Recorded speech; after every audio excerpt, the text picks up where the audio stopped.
Risques élevés et retours élevés définissent au mieux l'expérience commerciale européenne en Chine en 2021. Selon le rapport 2022 sur la confiance commerciale publié par la Chambre de commerce de l'Union européenne, les revenus et les profits furent bons, mais faire des affaires en Chine est devenu de plus en plus difficile. À l'heure actuelle, c'est relativement affecté par la situation de la Covid, car personne ne peut réellement voyager ni échanger avec le siège, ce qui fait que les gens ne sont pas satisfaits de la situation et certaines personnes partent. Les 2 tiers des entreprises européennes ont constaté une hausse de leurs revenus en 2021, mais 60% des personnes interrogées déclarent avoir abaissé leurs prévisions de revenus pour cette année. Nous constatons que ce sondage s'est terminé fin avril, quand Shanghai était encore fermé et que des restrictions étaient en place dans la province du Jilin.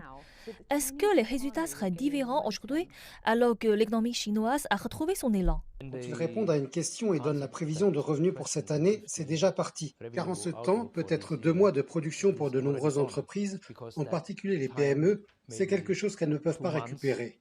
Les experts chinois indiquent que l'impact est une souffrance à court terme et ne changera pas les fondamentaux du marché chinois à long terme.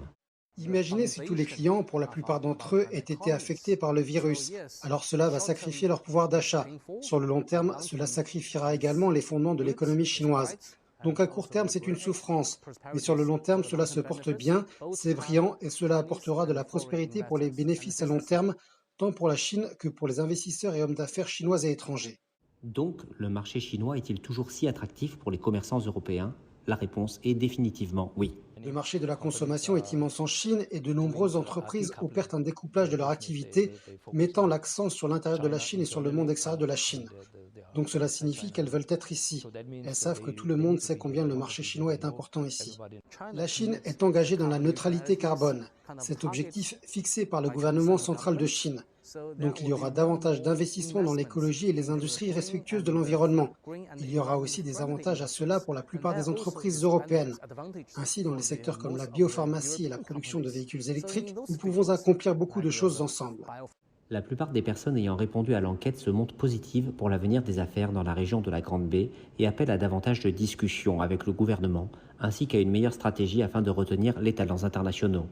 L'enquête montre également que la Chine est perçue comme un pôle prospère de la recherche et du développement par de nombreuses entreprises européennes, et de nombreux investissements sont en attente de voir s'ils se verront accorder un plus grand accès au marché.